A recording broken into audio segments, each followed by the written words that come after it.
हुजूर कुछ बोले चाहे, दो चार बार उनके गर्दन को हिला करके पूछा उनसे, तो आवाज़ निकली। बहुत दिनों के बाद आवाज़ खुली थी, ध्यान सत्संग। बस दो ही शब्द फिर दोहराया सुधीर बाबा ने, हुजूर की बोले छिए ध्यान सत्संग।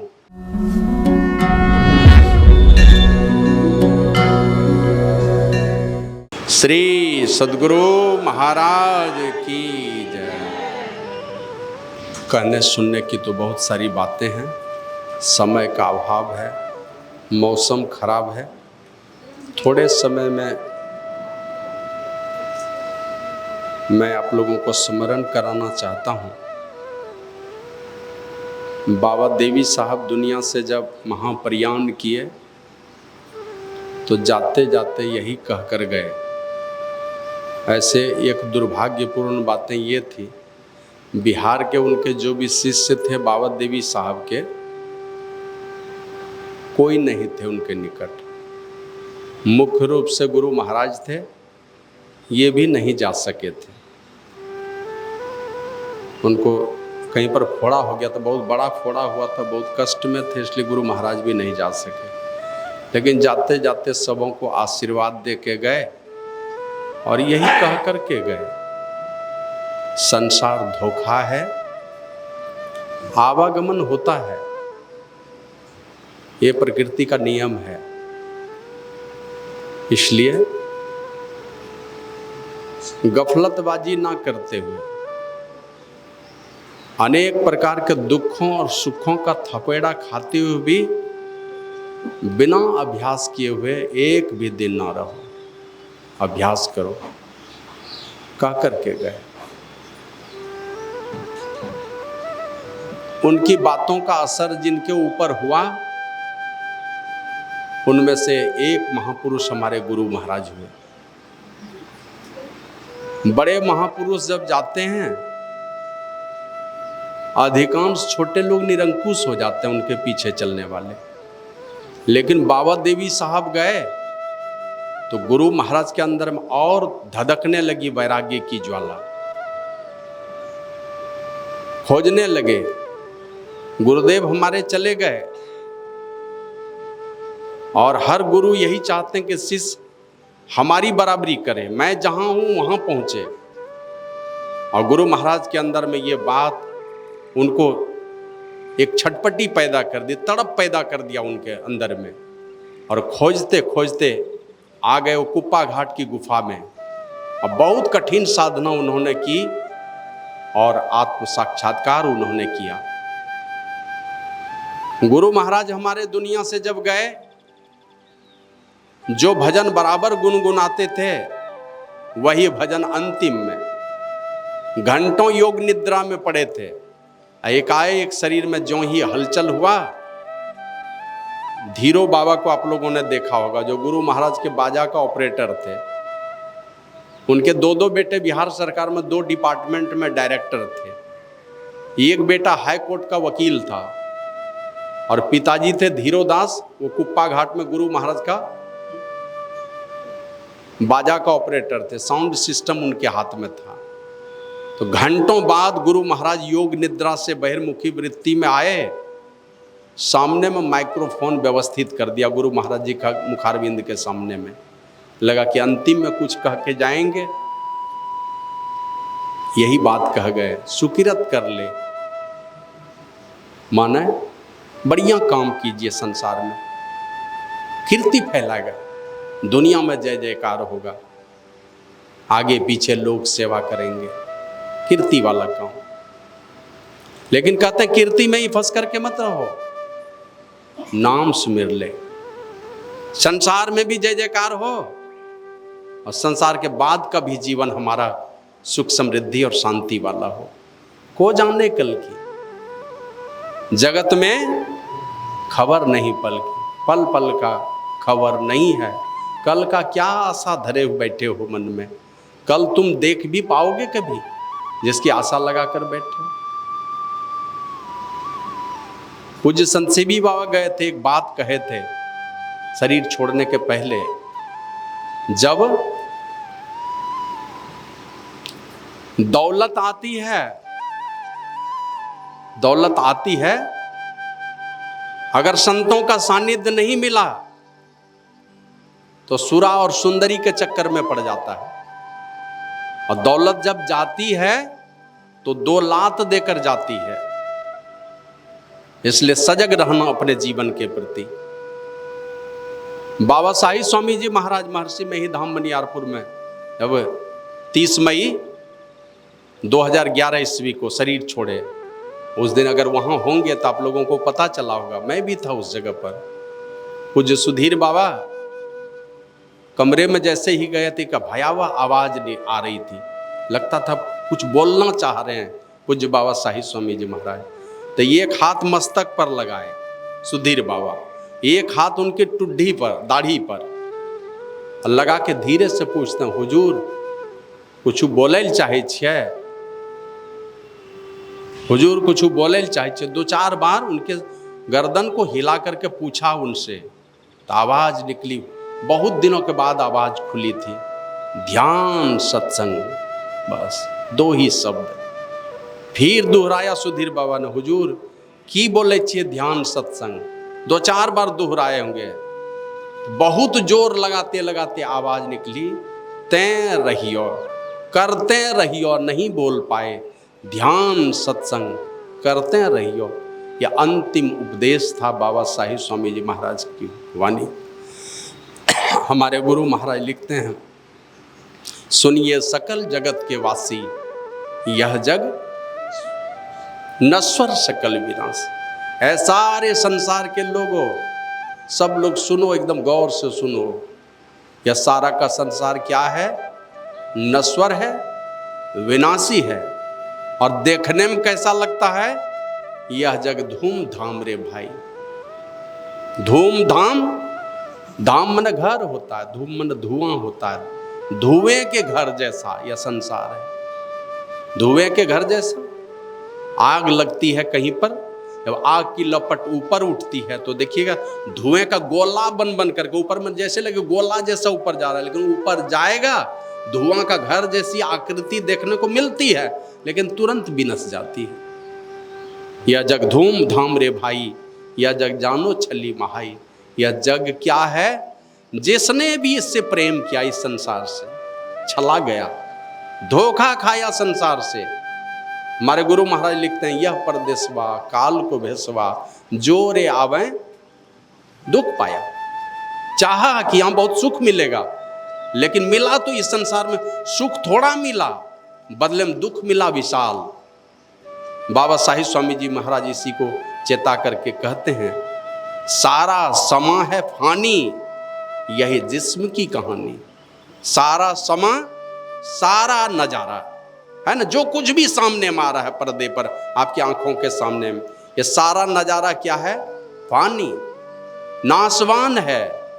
और यही जिस्म की कहानी, इस जिस्म की भी वही कहानी, इस शरीर की भी वही कहानी है चंद जिंदगानी, थोड़े दिनों की जिंदगानी है जो सरे आम में। सारा संसार जान रहा थोड़े दिन की जिंदगानी है, अभी है तो कल रहेगा कि नहीं रहेगा, 1 घंटे के बाद रहेंगे कि नहीं रहेंगे, कहा नहीं जा सकता। इसलिए सचेत किया महापुरुषों ने, और दोनों अवतारी महापुरुष, ऐसे तो अनेकों अवतार हुए परमात्मा के, लेकिन उसमें से राम और कृष्ण के अवतार को विशेष तौर पर लोग समझते हैं। उनके चरित्र को, उनके उपदेशों को सुन करके अपना भला करना चाहते हैं। तो भगवान श्री राम 14 वर्षों के बाद लौट कर के आए, बड़ी सभा की है उन्होंने। और आप सोच लीजिए कैसे लोग थे।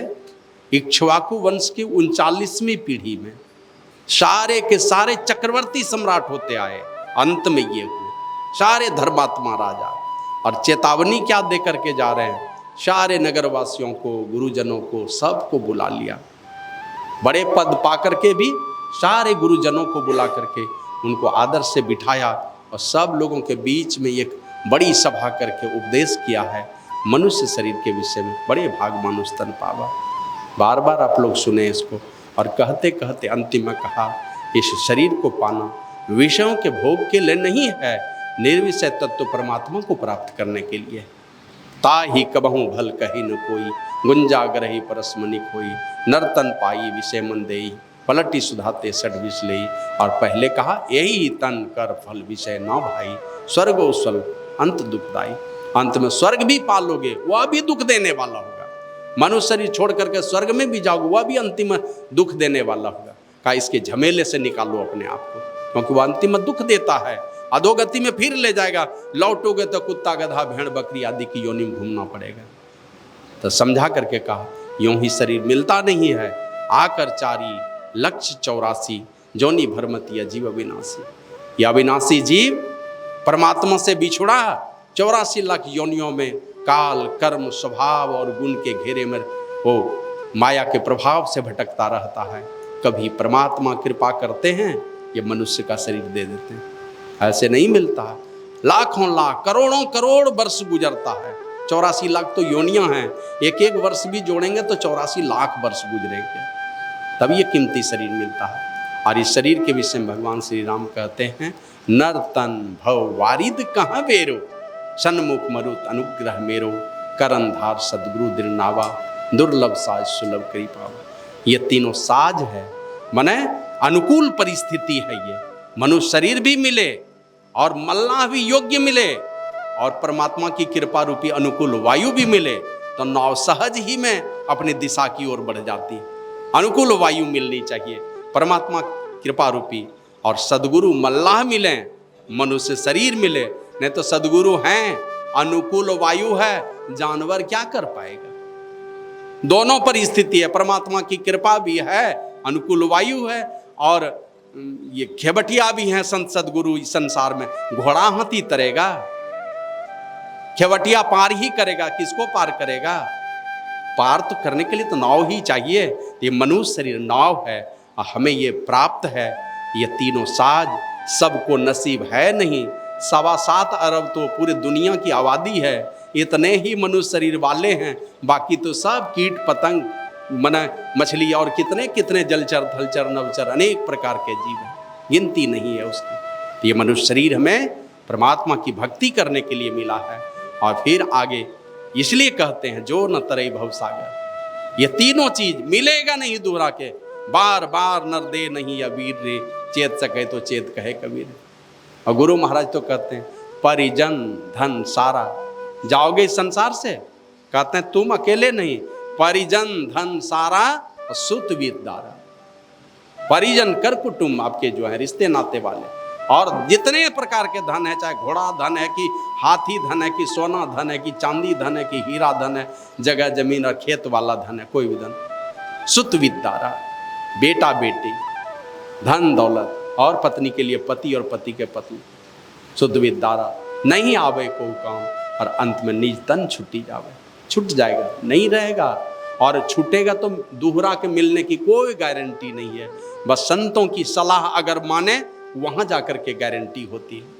तो इसलिए कहते हैं अगर संसार भी सजा हुआ रहे, संसार में भी सुख समृद्धि के साधन हमें मिले, और संसार के बाद का भी जीवन हमारा सुखमय हो, यही चिंता है ना। आज भी बढ़िया से गुजरा है गुरुदेव, कल भी मेरा गुजर जाए। इस जीवन में ये 300 वाला जीवन है हमारा, है ना। पहले थिएटर में या फिर सिनेमा में 300, हमारा भी 300 है मनुष्य जीवन का। बचपना है, जवानी है, दोनों तो छोड़ के जाने वाली है, और तीसरे 100 में वो छोड़ के जाने वाले नहीं, कहेगा चल कान पकड़ करके लेके चला जाएगा कि तुमको चलना ही है इस दुनिया से, वो छोड़ेगा नहीं, बुढ़ापा लेके जाएगा। तो 300 का ये जीवन कल की लीला है, इसी 300 में अपने जीवन को सजाना है। बचपना में कमाओ तो जवानी में खाओ, जवानी कमाओ तो बुढ़ापे में खाओ, और बचपना जवानी तीनों के कमाई को अगर मिला दोगे तो इस दुनिया से जाकर के भी तुम भोगते रहोगे। तीनों जीवन को, बचपना जवानी और बुढ़ापा, बचपना की कमाई जवानी, जवानी की कमाई से बुढ़ापा सुखमय, और तीनों की कमाई से मर जाने के बाद का जो जीवन होगा परलोक हमारा, वो सुखमय होगा। तो इसलिए भगवान श्री राम कहते हैं जो परलोक यहाँ सुख चाहो, परलोक में भी सुख चाहते हो, यहाँ भी चाहते हो, कहा पहले परलोक की चिंता करो। इसलिए परलोक को सुखमय बनाने के लिए यहाँ वाले जीवन को थोड़ा दुख में भी डाल लेते हैं लोग, थोड़ा दुख दे दो भगवान, थोड़ा कष्ट दे दो, ताकि बाद वाला जो हमारा परलोक वाला जीवन वो वाला दुखी नहीं होना चाहिए। इसलिए एक एक ऐसे ऐसे राजा हुए, जब जरूरत पड़ी उससे पूछा तुमको बहुत सुख मिलने वाला है। जैसे राजा नृग के विषय में सुनते हैं ना, तो जब गए जमलोक तो वहाँ पूछा, जीवन में तुमने बहुत सारे पुण्य कर्म किए और इतने इतने पुण्य कर्म किए हैं, विशाल कीर्ति तुम्हारी फैलेगी, अनेक दिनों तक तुम सुख का साम्राज्य भोगोगे, लेकिन तुमसे एक गलती हुई है। क्या क्या चाहते हो बोलो? उस पाप की सजा कि अपने पुण्यों का फल? का नहीं नहीं भगवान, पहले हमने जो गलती की है उसी की सजा दे दो, है ना। बढ़िया चीज खा करके अगर खट्टा चीज कोई चीज मिल जाए तो मुंह खराब हो जाता है, तो लोग खराब चीज पहले खा लेता, बढ़िया वाला बाद में खाना चाहता है। कहा पहले दुख दे दो, बाद में सुख भोग लूंगा। तो बाद में मांगा तो पहला वही गिरगिट के जोनी में चले गए, और बाद में जब जीवन मिला तो कृष्ण भगवान का दर्शन हो गया, ये स्थिति आई।